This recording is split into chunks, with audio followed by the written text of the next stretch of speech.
ഓം ശ്രീ സായിരാം.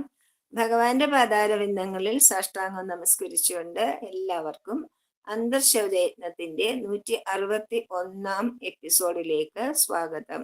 എല്ലാവർക്കും സായിരാം. ഇന്ന് നമുക്ക് വേണ്ടി പറയുന്നത് ഡോക്ടർ രഞ്ജിഷയാണ്. രഞ്ജിഷയ്ക്ക് വേണ്ടി പാടുന്നത് ശ്രീമതി അരുന്ധതിയാണ്. അപ്പോ തുടങ്ങാം. രഞ്ജിഷ വീഡിയോ ഓൺ ചെയ്തിട്ട് വായിക്കാൻ തുടങ്ങിക്കോളൂ. അത് കഴിഞ്ഞിട്ട് അനുഭവം പറഞ്ഞ ശേഷം വീഡിയോ ഓഫ് ചെയ്യും. സായിരാം. ഓ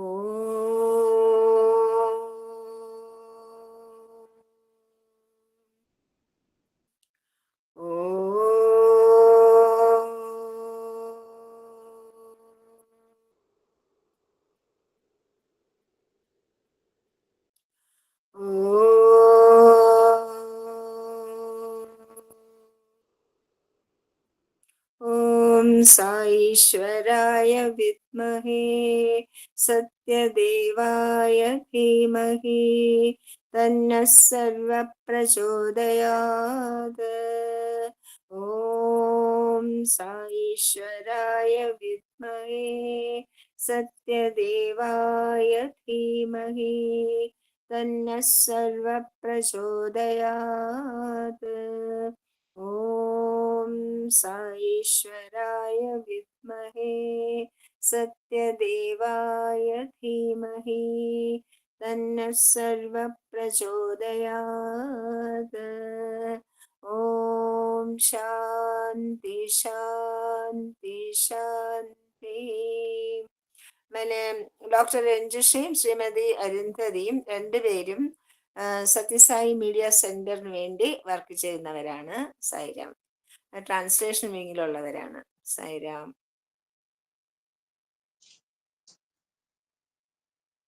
രഞ്ജിഷ വീഡിയോ ഓൺ ചെയ്ത് തുടങ്ങിക്കോളൂ. സായിരാം. ഓം ശ്രീ സായിരാം. ഭഗവാന്റെ തൃപ്പാദങ്ങളിൽ ശതകോടി പ്രണാമം അർപ്പിച്ചുകൊള്ളുന്നു. എല്ലാവർക്കും എൻ്റെ സ്നേഹം നിറഞ്ഞ സായിരാം. എൻ്റെ പേര് രഞ്ജുഷ. ഞാൻ മുമ്പ് ഈ അന്തർശൗചയജ്ഞത്തിൽ പങ്കെടുത്തിരുന്നു. ഇപ്പോ വീണ്ടും ഒരവസരം ഭഗവാൻ തന്നിരിക്കുകയാണ്. അത് ശ്രീ സത്യസായി മീഡിയ സെന്ററിന്റെ വോളണ്ടിയർ എന്നുള്ള നിലയ്ക്കാണ് ഭഗവാൻ ഇപ്രാവശ്യം അവസരം തന്നിരിക്കുന്നത്. അപ്പോൾ ഞങ്ങള് ഭഗവാന്റെ പ്രചോദനങ്ങൾ, സായി ഇൻസ്പയേഴ്സ് ഫ്രം പ്രശാന്തി നിലയം എന്ന് പറഞ്ഞിട്ട് എല്ലാവരും ദിവസവും അതിൻ്റെ ഒരു മലയാളം വേർഷൻ വായിക്കുന്നുണ്ടാവും, കേൾക്കുന്നുണ്ടാവും എന്ന് വിചാരിക്കുന്നു. അപ്പൊ മീഡിയ സെന്ററിന്റെ മലയാളം ചാനലായിട്ടുള്ള മധുരവാണി, അതിലാണ് നമ്മള് പ്രവർത്തിക്കുന്നത്. ഒരുപാട് വിഭാഗങ്ങൾ അതിലുണ്ട്. ഒരുപാട് പേര് ഭഗവാന്റെ പ്രവർത്തനങ്ങൾ വളരെ സന്തോഷത്തോടുകൂടെയും വളരെ ഭക്തിപൂർവവും ഭഗവാന്റെ പാദങ്ങളിൽ ദിവസവും സമർപ്പിക്കുന്നു. അതിലൊരു ചെറിയ ഒരു ഭാഗം, അണ്ണാറക്കുട്ടനും തന്നാലായത് എന്ന് പറഞ്ഞതുപോലെ ഭഗവാനാൽ തിരഞ്ഞെടുക്കപ്പെട്ട് ഭഗവാന്റെ പ്രചോദനങ്ങൾ നമ്മള് ട്രാൻസ്ലേറ്റ് ചെയ്യുക എന്നുള്ള ഒരു ഉത്തരവാദിത്തമാണ് ഞങ്ങൾ ട്രാൻസ്ലേഷൻ വിങ്ങിലുള്ളവരെ ഭഗവാൻ ഏൽപ്പിച്ചിരിക്കുന്നത്.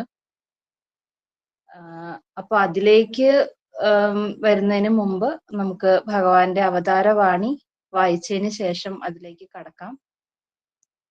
അപ്പൊ ഞാൻ അതിലേക്ക് കടക്കുകയാണ്. സാധനാനുഷ്ഠാനത്തിനെ കുറിച്ചിട്ടാണ് ഭഗവാൻ ഇതില് പറയുന്നത്. പ്രേമസ്വരൂപരെ, ബാല്യകാലം കളി ചിരി ഇത്യാദിയിലും, കൗമാരം വിനോദാദികളിലും, യൗവനം വിഷയസുഖാദികളിലും, മധ്യവയസ്സിൽ ധനശേഖരണ പദ്ധതികളിലും, വാർദ്ധക്യത്തിൽ നഷ്ടപ്പെട്ട ആരോഗ്യം വീണ്ടെടുക്കാനായി ക്ഷയോന്മുഖമായ സമ്പാദ്യം ഉപയോഗിച്ച് മരുന്നും ചികിത്സയും ആതുരശാലയുമായും അങ്ങനെ കഴിയുകയാണ്. വേറൊന്നിനും അയാൾക്ക് സമയമില്ല. എപ്പോഴും തിരക്കിട്ട പണിയാണ്. സമ്പാദിച്ചും ചിലവഴിച്ചും ജോലി ചെയ്ത് മനോവിഷമങ്ങൾ സഹിച്ചും അഹോരാത്രങ്ങൾ തള്ളി നീക്കുകയാണ് അയാൾ. മനസ്സിന് ശാന്തിയോ സമാധാനമോ ഇല്ല. ഒന്നടങ്ങിയിരിക്കാൻ അല്പസമയം പോലും അയാൾക്കില്ല. ഏറ്റവും അത്യന്താപേക്ഷിതമായ വിജ്ഞാനവും ആനന്ദവും ലഭിക്കാൻ ആവശ്യമായതെന്തോ അതിനായി ശ്രമിക്കൂ എന്നയാളോട് അപേക്ഷിക്കുന്നത് കൊണ്ട് യാതൊരു പ്രയോജനവുമില്ല. കുരുടന് ദീപം കൊണ്ട് എന്താണ് പ്രയോജനം? യഥാർത്ഥത്തിൽ അറിഞ്ഞിരിക്കേണ്ട സംഗതികളെപ്പറ്റി കേൾക്കാൻ പോലും മനസ്സില്ലാത്തവനോട് സതുപദേശവുമായി ചെന്നിട്ട് എന്തു ഫലം? പലതരത്തിൽ മനുഷ്യൻ ശ്രമിച്ചു നോക്കുകയാണ്. എന്തിനു വേണ്ടി? കുറച്ച് സന്തോഷം ലഭിക്കാൻ. പക്ഷെ അതെല്ലാം ക്ഷണികവും നിസ്സാരവുമാണ്. സകലവിധ ദുരിതങ്ങൾക്കുമുള്ള പ്രതിവിധി അയാൾക്കറിഞ്ഞുകൂടാ.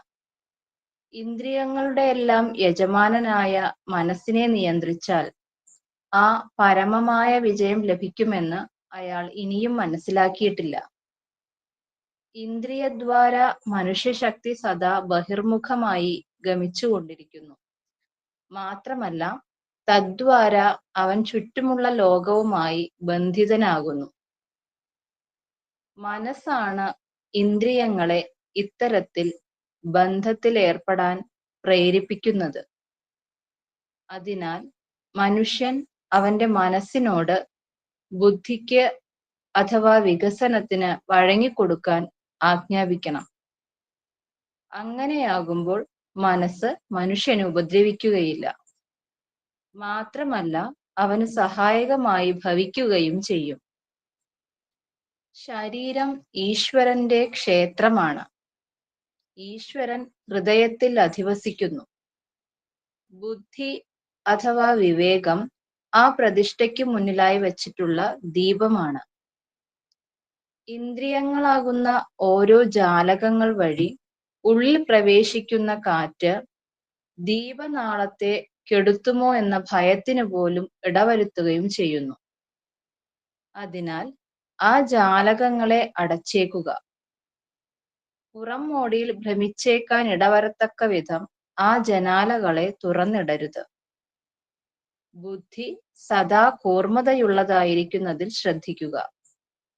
അപ്പോൾ അത് മനസ്സിനെ ഒരു വജ്രത്തിന്റെ മൂർച്ചയോടെ മുറിക്കുകയും അതിൽ ദിവ്യപ്രകാശം പരത്താൻ സഹായിക്കുകയും ചെയ്യും. നിത്യാനിത്യ വസ്തുവിവേകം ആത്മീയ സാധനയിൽ പ്രാധാന്യമേറിയ കാര്യമാണ്. വിവേചനം ചെയ്യാൻ, അതായത് ശാശ്വതമായത് ഏത്, നശ്വരമായതേത്, നിത്യമായതേത്, അനിത്യമായതേത് എന്ന വിചാരം ചെയ്യാൻ ബുദ്ധിതീക്ഷ്ണതയെ ഉപയോഗപ്പെടുത്തുക. വിവേക ചൂടാമണി എന്നാണ് അദ്വൈത തത്വങ്ങളെ വിശദീകരിക്കുന്ന തന്റെ ഗ്രന്ഥത്തിന് ശങ്കരാചാര്യർ നാമകരണം ചെയ്തത്. അതിന് കാരണവും ഉണ്ടായിരുന്നു. എന്തെന്നാൽ വീഡിയോ ഓഫ് ചെയ്യണേ.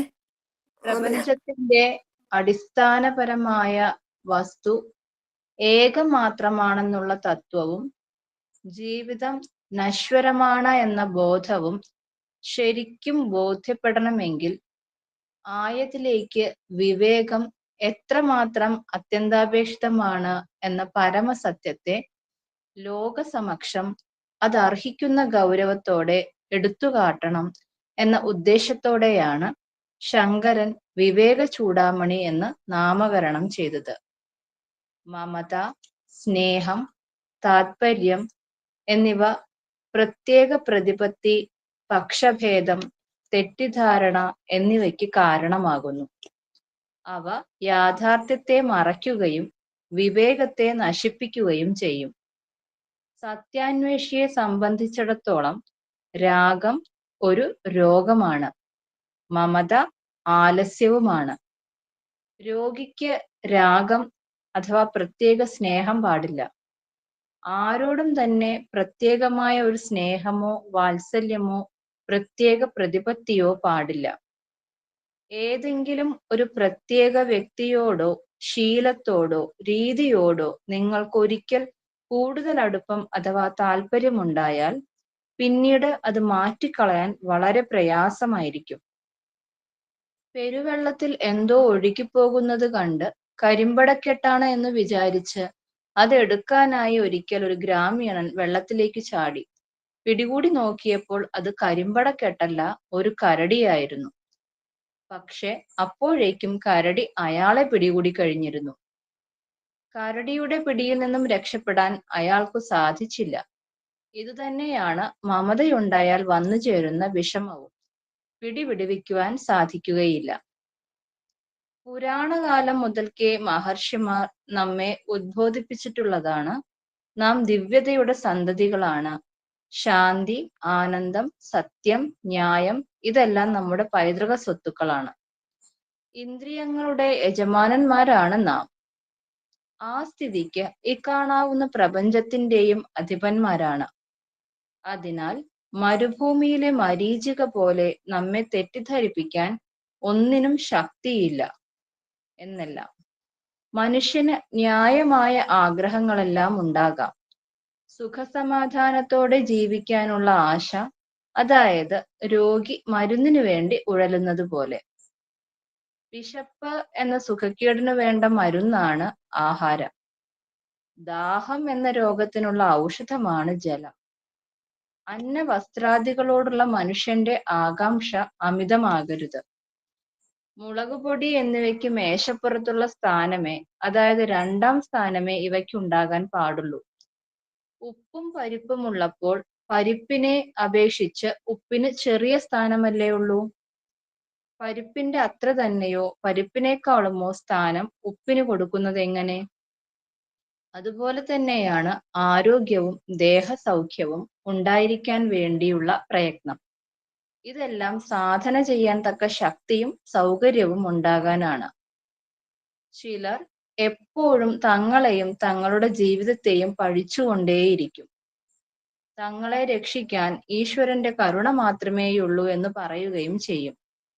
ജീവനും ദേവനും രണ്ടും രണ്ടാണ്, അത് രണ്ടും ഒരിക്കലും ഒന്നാകയില്ല എന്നാണ് അവരുടെ വാദം. പ്രഥമ വീക്ഷണത്തിൽ ശരി എന്ന് തോന്നിപ്പിക്കുന്ന പലതും എപ്പോഴും വാസ്തവമാകണമെന്നില്ല. മനുഷ്യൻ ജന്മനാൽ പാപിയല്ല. പാപം വരുത്തിവെക്കുന്നതും തുടച്ചു മാറ്റാവുന്നതുമാണ്. മനുഷ്യൻ പരിശുദ്ധനാണ്. നന്മ നിറഞ്ഞവനും സ്നേഹനിധിയും വിവേകിയുമാണ്. അതുകൊണ്ടാണ് നിലയത്തിൽ അത്തരം ആശയങ്ങൾ, പാപിയാണ് അല്ലെങ്കിൽ പാപത്തിൽ മുങ്ങിയവനാണ് ഇത്യാദി ചൊല്ലുന്ന പതിവ് ഞാൻ നിർത്തലാക്കിയത്. നിങ്ങളിൽ ഉൾക്കൊണ്ടിരിക്കുന്ന പരിശുദ്ധി പ്രത്യക്ഷീഭവിക്കട്ടെ. അത് നിങ്ങളുടെ പ്രവർത്തനങ്ങളിൽ കൂടി വെളിപ്പെടുത്താൻ ശ്രമിക്കൂ. അതാണ് എനിക്ക് സന്തോഷം തരുന്നതും എന്റെ കൃപയ്ക്ക് നിങ്ങളെ അർഹരാക്കുന്നതും. നിങ്ങളുടെ സ്നേഹവലയം എത്രത്തോളം വ്യാപകമാക്കാമോ അത്രത്തോളം വിപുലമാക്കാൻ ശ്രമിക്കുക. അങ്ങനെ വേണം നിങ്ങളുടെ കുലാഭിമാനത്തെയും മതാഭിമാനത്തെയും വളർത്തിയെടുക്കാൻ. സ്നേഹത്തിന് പകരം മറ്റുള്ള മതങ്ങളോടും ആളുകളോടും ദേശങ്ങളോടും വെറുപ്പും വിദ്വേഷവുമാണ് തോന്നുന്നതെങ്കിൽ വളരെ ദോഷമാണത്. നിങ്ങളുടെ മതത്തെ സ്നേഹിക്കൂ. അങ്ങനെയാൽ കൂടുതൽ വിശ്വാസത്തോടെ നിങ്ങൾക്കതിനെ പ്രായോഗികമാക്കാമല്ലോ. അങ്ങനെ എല്ലാവരും അവനവന്റെ മതത്തിൽ കൂടുതൽ വിശ്വാസം അർപ്പിക്കുന്നെങ്കിൽ ലോകത്തിൽ ആർക്കും ആരോടും വിരോധവും വെറുപ്പും ഉണ്ടാകില്ല. എന്തെന്നാൽ എല്ലാ മതങ്ങളും സാർവസാഹോദര്യമാണ് പ്രഖ്യാപിക്കുന്നത്. സ്വന്തം രാജ്യത്തെ സ്നേഹിക്കുക. അപ്പോൾ അത് ബലവത്തായതും സന്തുഷ്ടിയും ഐശ്വര്യവും നിറഞ്ഞതായി തീരും. ഡൽഹിയും കൽക്കട്ടയും നിങ്ങളുടെ സ്വന്തം പട്ടണത്തിന്റെയോ ഗ്രാമത്തിന്റെയോ ഒരു അംശമാണ് എന്ന് കരുതുക. ശിരസിൽ എവിടെയെങ്കിലും ഒരു വേദനയുണ്ടായാൽ നിങ്ങൾ എത്രമാത്രം വ്യാകുലരാകുമോ അതിലൊട്ടും കുറവല്ലല്ലോ വേദന വിരൽത്തുമ്പിലായാലും. ഭാരതത്തെ ശക്തിമത്തായ സുഖവും സന്തോഷവും പ്രദാനം ചെയ്യാൻ കെൽപ്പുള്ളതുമായ ഒരു രാഷ്ട്രമായി മാറ്റിയെടുക്കുവാൻ പ്രയത്നിക്കുക. അങ്ങനെയാകുമ്പോൾ മറ്റു രാജ്യങ്ങൾക്ക് ഭാരതം ഭാരമായിരിക്കില്ല എന്ന് മാത്രമല്ല, ആക്രമണ വിധേയമാകുകയുമില്ല. ഒരു കാലത്ത് ഭാരതം ലോകത്തിനും മനുഷ്യരാശിക്കും ഗുരുസ്ഥാനിയായിരുന്നു. ആ പദവി പുനഃസ്ഥാപിതമാകട്ടെ. ഭാരത സന്താനമായ നിങ്ങളോട് ലോകർക്ക് ആദരവും ബഹുമാനവും തോന്നത്തക്ക വിധമായിരിക്കട്ടെ നിങ്ങളുടെ ജീവിതവും. സായിരാം. അനുഭവം പറഞ്ഞോളൂ കേട്ടോ. സായിരാം. അനുഭവത്തിലേക്ക് കടക്കാം. ഉം, അതായത് ഭഗവാന്റെ ഈ ഒരു മീഡിയ സെന്ററിലേക്കുള്ള വഴി എന്ന് പറയുന്നത് വളരെ ഭഗവാൻ നേരത്തെ തീരുമാനിച്ചു കാണും. പക്ഷെ നമ്മളെ സംബന്ധിച്ചിടത്തോളം അതൊരു ഒരു വളരെ അത്ഭുതമായിരുന്നു. കാരണം ആ കൊറോണ സമയത്ത് ഞങ്ങള് പാലക്കാടുള്ള യൂത്ത് മെമ്പേഴ്സ് എല്ലാവരും കൂടെ കുറെ കാര്യങ്ങൾ ചെയ്തിരുന്നു. വളരെ ആക്റ്റീവ് ആയിരുന്നു ആ സമയത്ത്. ഒരുപാട് ഓൺലൈൻ പ്രോഗ്രാമുകളും ഭഗവാന്റെ കുറെ ഭജനകളൊക്കെ കോർത്തിണക്കിക്കൊണ്ടുള്ള സായി ക്വാറന്റീൻസ് എന്ന് പറഞ്ഞിട്ടുള്ള പരിപാടിയൊക്കെ വളരെയധികം ഭംഗിയായിട്ട് ചെയ്യാൻ പറ്റിയിരുന്ന ഒരു കാലഘട്ടമായിരുന്നു കൊറോണ കാലം. അപ്പൊ അതില് നമ്മള് ബാലമഹാഭാരതം എന്ന് പറഞ്ഞിട്ടൊരു സീരീസ് തുടങ്ങിയിരുന്നു. ചെറിയ കുട്ടികൾക്ക് വേണ്ടി മഹാഭാരതം ഇങ്ങനെ കഥകളായിട്ട്. അപ്പോ അതില് ഓരോ ഭാഗവും കുട്ടികൾക്ക് വേണ്ട രീതിയിലേക്ക് മാറ്റി എഴുതുക, അതിന്റെ ഒരു സ്ക്രിപ്റ്റ് തയ്യാറാക്കുക എന്നുള്ള ഒരു ഉത്തരവാദിത്തം എനിക്ക് കിട്ടിയിരുന്നു. ഞങ്ങൾ കുറച്ചു പേരുണ്ടായിരുന്നു. ഞാൻ, അതേപോലെ നമ്മുടെ വിജയരാഘവൻ, യൂത്ത് മെമ്പേഴ്സ് ആയിട്ടുള്ള വേറെ 1-2 പേര്. അപ്പൊ നമ്മൾ എപ്പോഴും അങ്ങോട്ടും ഇങ്ങോട്ടും വിളിക്കുക, സംസാരിക്കുക, അതേപോലെ തന്നെ അതിലുള്ള തെറ്റുകളും ഇതുമെല്ലാം സംശയങ്ങളും ചോദിച്ച് മനസ്സിലാക്കുക എല്ലാം ചെയ്തിരുന്നു. അങ്ങനെ വളരെ ഭംഗിയായിട്ട് അതിന്റെ ഒരു സ്ക്രിപ്റ്റ് നിർവഹിക്കാനും, അതേപോലെ തന്നെ ആ ഒരു ടീം വളരെ ഭംഗിയായിട്ട് അത് ഇപ്പൊ നമ്മുടെ സായി പ്രചോദനങ്ങൾ വോയിസ് ഓവർ ചെയ്യുന്ന രശ്മി, റോഷ്നി, അവരെല്ലാ ടീമുകാരും കൂടിയിട്ടായിരുന്നു അതിൽ പ്രവർത്തിച്ചിട്ടുണ്ടായിരുന്നത്. നവനീത്, സുരേഷ് ഏട്ടൻ, എനിക്ക് തോന്നുന്നു ആ ടീമിലുള്ള എല്ലാവരും ഇപ്പോ നമ്മുടെ മധുരവാണിയിലും ഉണ്ട്. അപ്പൊ മധുരവാണിയിലേക്ക് എത്തുന്നതിന് മുമ്പുള്ള ഒരു ഗ്രൂമിംഗ് ആയിരുന്നു തോന്നുന്നു സ്വാമി ആ കൊറോണ പീരീഡ് നടത്തിയത്. അതായത് നമുക്ക് എന്തൊക്കെ കഴിവുകൾ ഓരോരുത്തർക്കും ഉണ്ട്, അല്ലെങ്കിൽ അത് ഏതൊക്കെ വിധത്തിൽ പ്രയോജനപ്പെടുത്തണം എന്ന് നമ്മളെ എപ്പോഴും നമ്മൾക്കുള്ള കഴിവ് എന്നുള്ളതല്ല, സ്വാമി നമ്മളെ അതിനു വേണ്ടിയിട്ട് എക്യുപ്ഡ് ആക്കുകയാണ് ചെയ്യുക എന്ന് സന്ദീപ് ഏട്ടൻ എന്നോട് ആദ്യമേ പറഞ്ഞിരുന്നു. ഈ ഒരു ഇതിലേക്ക് വരുന്ന സമയത്ത് നമുക്ക് പറഞ്ഞു കഴിഞ്ഞാൽ അങ്ങനെ ഒന്നുമില്ല, പക്ഷെ ഭഗവാനാണ് നമ്മളെ ആ പ്രവൃത്തി ചെയ്യാൻ വേണ്ടിയിട്ട് നമ്മളെ എക്വിപ്പ് ചെയ്യണത്. അത് വളരെ നമുക്ക് മനസ്സിലാവുന്ന ഒരു സന്ദർഭം കൂടിയിട്ടായിരുന്നു. അപ്പൊ ആ ഒരു അനുഭവം വെച്ചിട്ട് അങ്ങനെ ഇരിക്കുന്ന സമയത്താണ് നമ്മുടെ മുൻ സ്റ്റേറ്റ് വൈസ് പ്രസിഡന്റ് ആയിട്ടുള്ള പ്രഭേട്ടൻ പറഞ്ഞത് ഇങ്ങനെ മധുരവാണിയില് ട്രാൻസ്ലേഷൻ വിങ്ങിലേക്ക് രഞ്ജുവിന്റെ പേര് ഞാൻ സജസ്റ്റ് ചെയ്തിട്ടുണ്ട്. അപ്പോ നിമ്മി ആന്റി വിളിക്കും, സംസാരിക്കും എന്നൊക്കെ പറഞ്ഞിരുന്നു. അങ്ങനെയാണ് ഈ മധുരവാണി എന്നുള്ള ഇതിലേക്ക് എത്തണത്. അപ്പോഴും ഈ സത്യസായി മീഡിയ സെന്റർ എന്ന് പറയുന്ന ഞങ്ങളൊക്കെ ഇങ്ങനെ സ്വപ്നം പോലും കാണാൻ പറ്റാത്തൊരു ഭഗവാന്റെ പ്രശാന്തി നിലയത്തിൽ നിന്നുള്ള എല്ലാ പ്രോഗ്രാമുകളും ഇത്രയും ഭംഗിയായി, ഇത്രയും ക്ലാരിറ്റിയോടുകൂടി നമുക്ക് കണ്ടു കഴിഞ്ഞാൽ അത്ഭുതം തോന്നും. കാരണം മീഡിയ സെന്ററിന് ഉള്ള ആ സ്ഥലം എന്ന് പറയുന്നത് വളരെ കുറച്ച് സ്ഥലമാണ്. നമ്മള് ഇത്രയും ക്വാളിറ്റി ഉള്ള ഒരു സാധനം ഈ സ്ഥലത്തു നിന്നാണോ വെളിയിൽ വരുന്നതെന്ന് നമുക്ക് തോന്നിപ്പോകും. അങ്ങനെ ആ ഇതിലാണ് നിമ്മി ആന്റിയായിട്ട് സംസാരിക്കുകയും ഇങ്ങനെ ട്രാൻസ്ലേഷൻ വിങ്ങിലേക്കാണ് എന്ന് പറഞ്ഞ് എടുക്കുകയും ചെയ്തത്. അങ്ങനെയാണ് സന്ദീപ് ഏട്ടനെ പരിചയപ്പെടുന്നത്. നമ്മുടെ ട്രാൻസ്ലേഷൻ വിങ്ങിന്റെ ആയിട്ടുള്ള, പിന്നെ വിനയൻ ഡോക്ടർ, നിമ്മി ആന്റി, എല്ലാവരെയും പരിചയപ്പെടുന്നതും എല്ലാം.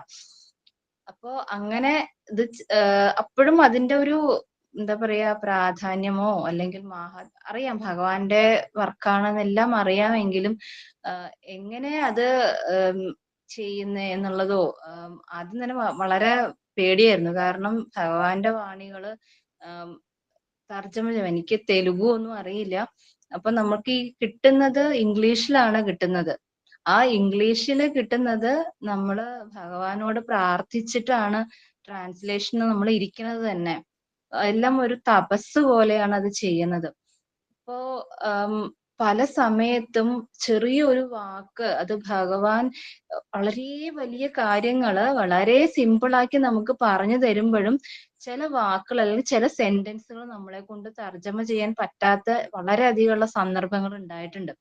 കാരണം നമുക്കത് മനസ്സിലാവുന്നുണ്ട്. പക്ഷെ അത് എങ്ങനെയാണ് നമ്മൾ ആ ഒരു മലയാളത്തിലേക്ക് അല്ലെങ്കിൽ എന്റെ ഒരു ഇതിലേക്ക് മാറ്റുന്ന സമയത്ത് അത് കുറഞ്ഞു പോകുമോ? അല്ലെങ്കില് ഭഗവാന്റെ വാണികളായതുകൊണ്ട് അതിന്റെ പ്രൗഢി കുറയോ? എന്നുള്ള ഒരു ഭയങ്കര ഒരു ഡയലമ പലപ്പോഴും സംഭവിക്കാറുണ്ട്. അതുകൊണ്ട് വളരെ പ്രാർത്ഥിച്ചിട്ടാണ് ട്രാൻസ്ലേഷന് വേണ്ടിയിട്ട് ഇരിക്കാറുള്ളത്. വേറൊരു ആക്ടിവിറ്റിയിലേക്കും ശ്രദ്ധ തിരിക്കാതെ പരിപൂർണമായിട്ട് അതിൽ തന്നെ കോൺസെൻട്രേറ്റ് ചെയ്ത് ഇത് ഭഗവാൻ നമ്മളോട് നേരിട്ട് പറയുന്നതാണ്. അപ്പൊ നമുക്ക് കിട്ടുന്ന ഓരോ നമുക്ക് അസൈൻ ചെയ്ത് തരുന്ന ഭഗവാന്റെ ആ വാണികള് നമുക്കൊരു ഓരോ സന്ദർഭത്തിലും വളരെ ആപ്റ്റ് ആയിരിക്കും. അത് റാൻഡം ആയിട്ടാണ് സന്ദീപേട്ടൻ അസൈൻ ചെയ്യുന്നത് എങ്കിലും സന്ദീപേട്ടനിലൂടെ നമുക്ക് ഭഗവാനാണല്ലോ അത് അസൈൻ ചെയ്ത് തരണത്. അങ്ങനെയാണ് സംഭവിക്കാറുള്ളത്.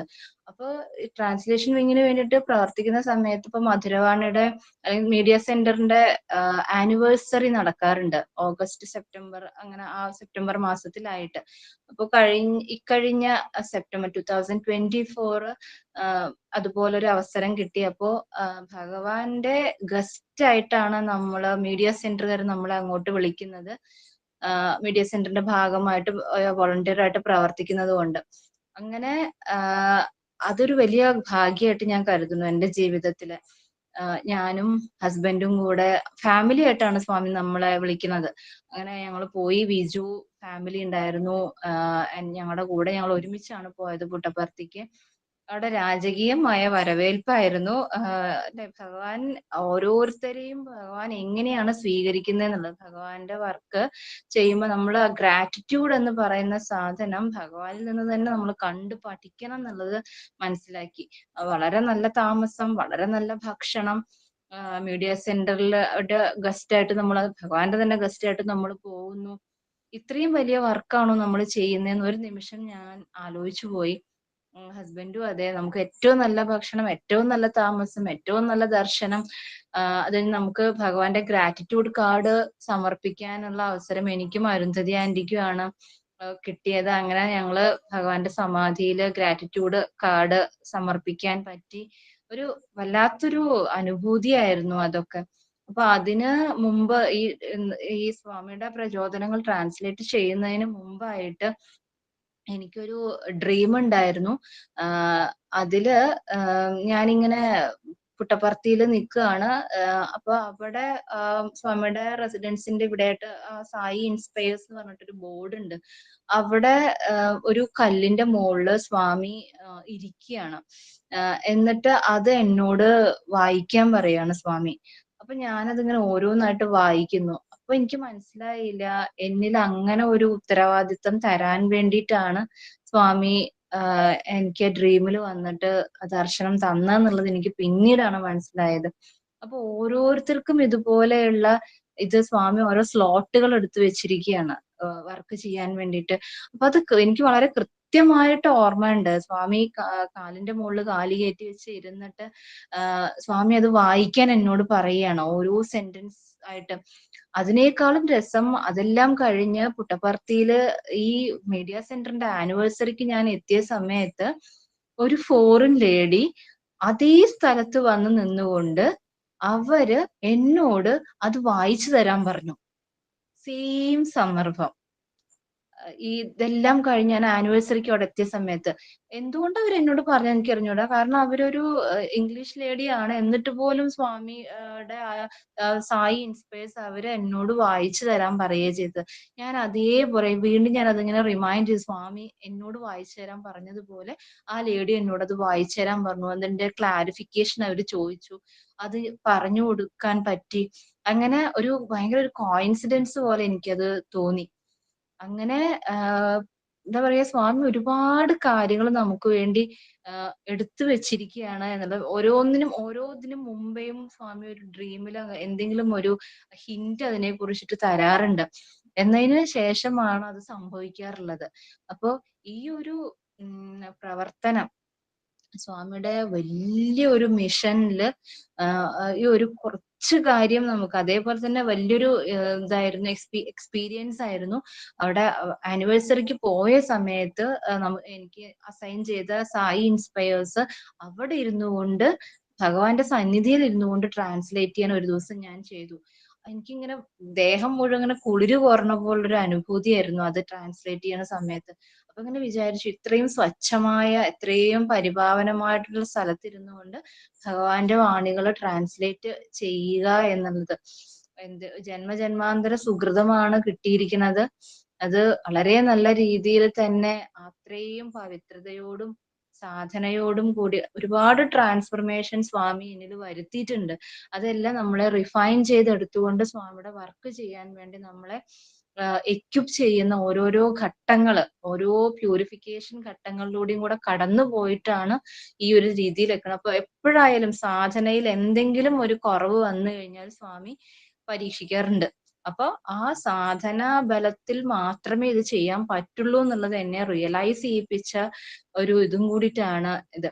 അപ്പോ മീഡിയ സെന്ററിൽ ഒരു പ്രതിനിധിയായിട്ട് എന്റെ എക്സ്പീരിയൻസ് ഒരുപാടുണ്ട്. പക്ഷെ നമുക്ക് ഒരു ടൈം ഷോർട്ടേജ് കാരണം അത്രേ പറയാൻ പറ്റുള്ളൂ. അപ്പൊ ഇത്രയും കാര്യങ്ങൾ നിങ്ങളോട് എല്ലാവരോടും ഷെയർ ചെയ്യാൻ കഴിഞ്ഞതിൽ വളരെ സന്തോഷമുണ്ട്. അപ്പൊ സ്വാമിയുടെ ഏത് വർക്ക് കിട്ടുകയാണെന്നുണ്ടെങ്കിലും അത് ഒരു വലിയ കാര്യമായിട്ട് നമ്മൾ കരുതി അതേ പവിത്രതയോടുകൂടി സാധനയോട് കൂടിയിട്ട് വളരെ പവിത്രമായിട്ട് നിർവഹിക്കാൻ എല്ലാവർക്കും കഴിയട്ടെ എന്ന് ഞാൻ ഭഗവാനോട് പ്രാർത്ഥിക്കുന്നു. എന്റെ എല്ലാ വാക്കുകളും ഭഗവാന്റെ തൃപ്പാദങ്ങളിൽ സമർപ്പിക്കുകയാണ്. സ്വാമി കൂടുതൽ കൂടുതൽ വർക്ക് ചെയ്യാൻ വേണ്ടിയിട്ട് എല്ലാവരെയും തിരഞ്ഞെടുക്കട്ടെ, എനിക്കും അതിന് കഴിയട്ടെ എന്ന് പ്രാർത്ഥിക്കുന്നു. ജയ് സായി.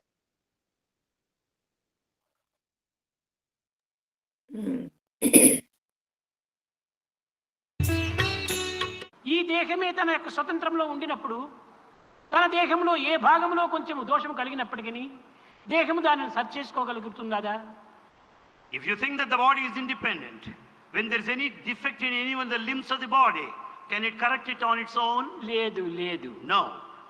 కేవలము కర్త కర్మ క్రియలు కూడాను భగవత్ స్వాధీనంలోనే ఉంటున్నాయి. Subject, predicate and object are in the control of God. కర్త మాత్రమే కాదు, not merely the subject, క్రియ మాత్రమే కాదు, not merely action. కర్మ కూడాను భగవత్ స్వాధీనం నందే ఉంటుండాలి. The action is under God's control. కర్మ ఫల ప్రదాయ నమః అని భగవంతునికి పేరు. We call God as the giver of the results of our action. నీవు కాయముతో కర్మను ఆచరిస్తున్నావే కానీ ఆ కర్మల యొక్క ఫలితమును భగవంతుడే అనుగ్రహిస్తున్నాడు. You undertake activity with this body, ఈ but the సత్యాన్ని consequences are given by God. మూర్ఖులు కేవలం ప్రకృతిని వశం గావించుకున్నామని అనేక విధములుగా ఆడంబరం చేస్తున్నారు. Fools who do not understand this principle, they are full of self-aggrandizement, thinking that they have authority over nature. తమ శక్తుల చేతను, తమ యొక్క మేధాశక్తుల చేతను, తమ యొక్క విజ్ఞాన శక్తుల చేతను ప్రకృతిని వశము గావించుకుంటున్నామని భావిస్తున్నారు. They feel that they have got a control over nature with the use of their faculties, intelligence, science and technology. అయినటువంటి యొక్క హిరణ్యకశిపుడే ఆనాడే దీనిని ప్రయత్నపూర్వకంగా సాధించాలని చూచాడు.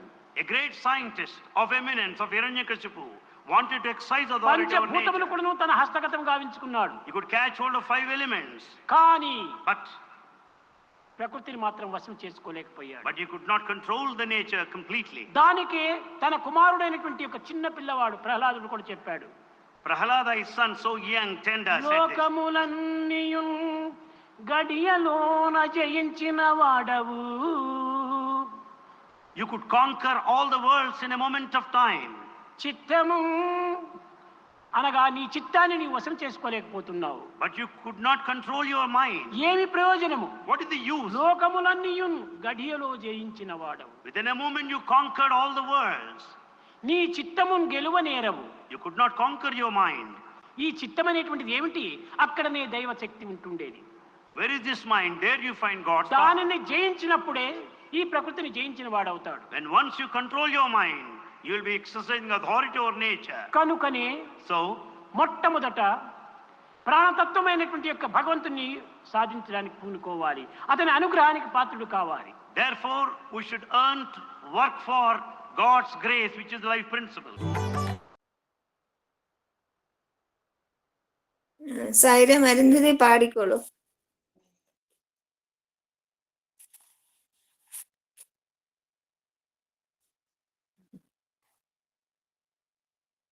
ഓണാക്കില്ല, ഓഡിയോ ഓണല്ല. ഓക്കെ, ഒരു ശിവഭജൻ പാടാൻ നേരത്തെ. ഉം. दया करो शिव गंगाधारी, दया करो शिव गंगाधारी, कृपा करो शिव हे त्रिपुरारी, कृपा करो शिव हे त्रिपुरारी, दया करो शिव गंगाधारी। नाम मधुर शुभ मंगलकारी, नाम मधुर शुभ मंगलकारी, अलक निरंजन त्रिशूलधारी, अलक निरंजन त्रिशूलधारी, दया करो दया करो दया करो, बोला भंडारी, दया करो कृपा करो, रक्षा करो, बोला भंडारी, दया करो शिव गंगाधारी, कृपा करो शिव हे त्रिपुरारी, दया करो शिव गंगाधारी। नाम मधुर शुभ मंगलकारी, मंगलकारी मंगलकारी, नाम मधुर शुभ मंगलकारी, अलक निरंजन त्रिशूलधारी, दया करो दया करो दया करो, बोला भंडारी, दया करो कृपा करो, रक्षा करो, बोला भंडारी, दया करो Shiva Gangadhari. Sairam. Sairam, thank you so much. Sai ഉപമ. ഭഗവത് പ്രേമം ഒരു കൊതുക് വല പോലെയാണ്. അത് രോഗവാഹകരായ മതത്തെയും മാത്സര്യത്തെയും ലോഭത്തെയും മോഹത്തെയും അകറ്റി നിർത്തുന്നു. വിശ്വാസം വളർത്തുക. അത് നിങ്ങളെ സംശയലേശമിന്യേ പ്രേമിക്കാൻ പഠിപ്പിക്കും. ഗുരുപൂർണിമ ദിവസം ഭേദമാക്കപ്പെട്ട എന്റെ രോഗം ആദ്യം നിരവധി പേരുടെ വിശ്വാസത്തിനെ ചഞ്ചലമാക്കി. പക്ഷെ പിന്നീട് അവരുടെ ചാഞ്ചല്യം മാറി വിശ്വാസത്തിന് ഉറപ്പ് വന്നു. അത് എന്ത് സംഭവിച്ചാലും അചഞ്ചലമായ വിശ്വാസം പുലർത്തുന്നത് പോലെ ശ്രേഷ്ഠമല്ല. നിങ്ങൾ ചുമയ്ക്കുമ്പോൾ താഴെ വീഴുന്ന മൂക്കിന് നിങ്ങൾ തുമ്മുമ്പോൾ എങ്ങനെ വീഴാതെ നിൽക്കുവാനാകും? വിശ്വാസം ദൃഢമായിരിക്കുവാൻ ശ്രദ്ധിക്കുക. ജയ സായിരാം. സമസ്തലോകാ സുഖിനോ ഭവന്തു, സമസ്തലോകാ സുഖിനോ ഭവന്തു, സമസ്തലോകാ സുഖിനോ ഭവന്തു. ഓം ശാന്തി ശാന്തി ശാന്തി.